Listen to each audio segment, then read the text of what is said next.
ഏവർക്കും നാഷണൽ അക്കാദമിയിലേക്ക് സ്വാഗതം. നിങ്ങൾ NIOSന്റെ കൊമേഴ്സ് കോഴ്സ് എടുക്കാൻ താല്പര്യമുള്ളവരാണോ? അതിലൊരു പ്രധാനപ്പെട്ട വിഷയമാണ് ബിസിനസ് സ്റ്റഡീസ്. എന്താണ് ബിസിനസ് സ്റ്റഡീസ്? ഈ വിഷയത്തെക്കുറിച്ച് നിങ്ങൾക്ക് കൂടുതലായി അറിയേണ്ടതുണ്ടോ? അതിനായിട്ടാണ് ഞാൻ വന്നിട്ടുള്ളത്.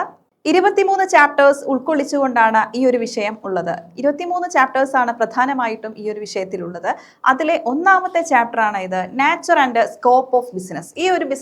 ഈ ഒരു ചാപ്റ്ററിൽ എന്തെല്ലാം കാര്യങ്ങളാണുള്ളത്?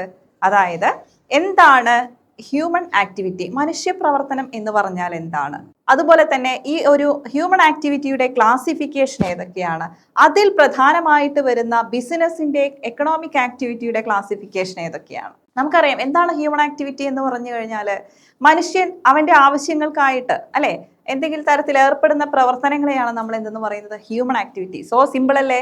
യെസ്. അതായത് ഫാക്ടറിയിൽ ജോലി ചെയ്യുക, കൃഷി ചെയ്യുക, TV കാണുക, ഒക്കെ വരാം അല്ലെ. ഞാനിപ്പോൾ ഈ ഒരു ക്ലാസ് നിങ്ങൾക്ക് വേണ്ടി പറഞ്ഞു തരുന്നതും എന്താണ്, ഒരു ഹ്യൂമൻ ആക്ടിവിറ്റിയാണ്. വൈ? എന്തുകൊണ്ടാണ്? ഞാൻ നിങ്ങൾക്ക് പറഞ്ഞു തരുകയാണ് അല്ലെ, അതെന്റെ താല്പര്യം കൊണ്ടാണ്.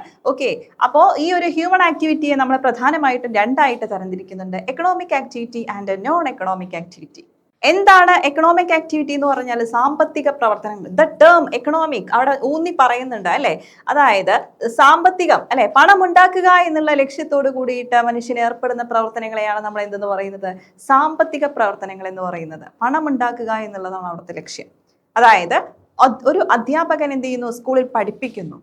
അവിടെ എന്താണ്, അദ്ദേഹത്തിന് മന്ത്ലി എന്തുണ്ട്, സാലറി ഉണ്ട് അല്ലെ. അല്ലെങ്കിൽ ഒരു വ്യക്തി ഫാക്ടറിയിൽ ജോലി ചെയ്യുന്നു, അവിടെ എന്താണ്, സാലറി ബേസ്ഡ് ആണ്. അതുപോലെ തന്നെ നേഴ്സ് എന്ത് ചെയ്യുന്നു, ഒരു ഹോസ്പിറ്റലിൽ ജോലി ചെയ്യുന്നു. അതൊക്കെ എന്താണ്, ദ ടേം എക്കണോമിക് ആണ് അല്ലെ. പണം ഉണ്ടാക്കുക, സാമ്പത്തികമാണ് അവിടെ ലക്ഷ്യം. അങ്ങനെയാണെങ്കിൽ സാമ്പത്തികേതര പ്രവർത്തനങ്ങൾ എന്താണ്?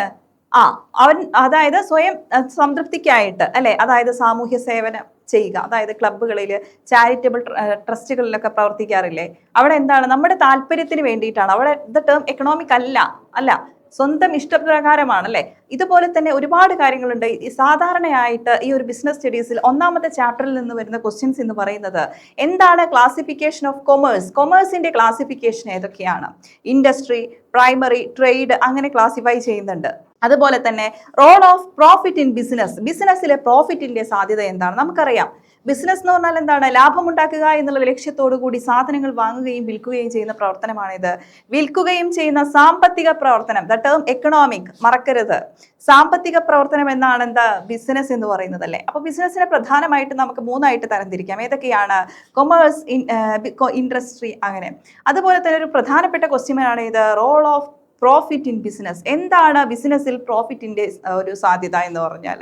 നമുക്കറിയാം ഒരു ബിസിനസ്സിൽ ഒരു വ്യക്തിയുടെ ഉപജീവന മാർഗമാണ് ആ ബിസിനസ്. ആ വ്യക്തിയെ സംബന്ധിച്ചിടത്തോളം അയാളുടെ വരുമാനമാണ് അല്ലേ.